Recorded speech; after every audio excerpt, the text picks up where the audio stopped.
దేవుడు ఎంత కనికరాన్ని చూపించాడు చూడండి. దావీదుని క్షమించాడు, విడుదల అనుగ్రహించాడు, దావీదు మీద ఉన్నటువంటి ఆ యొక్క అపరాధాన్ని తొలగించాడు.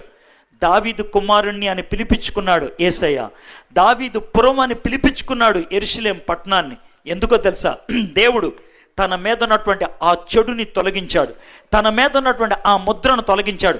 నువ్వు వ్యభిచారం చేసేదానివా? నువ్వు వ్యభిచారం చేసేవాడువా? తాగుడికి బానిసైపోయినటువంటి వ్యక్తివా? తిరుగుడికి బానిసైపోయినటువంటి వ్యక్తివా? చెడ్డ సంబంధాల మధ్యన కొట్టుమిట్టాడుకునేటువంటి వ్యక్తివా? బూతు సినిమాలకి బానిసైపోయినటువంటి వ్యక్తివా? స్వలింగ సంపర్కం చేసేటువంటి దరిద్రమైన అలవాటు ఉన్నటువంటి వ్యక్తివా? కైని తినేటువంటి దరిద్రమైన అలవాటు ఉన్న వ్యక్తివా?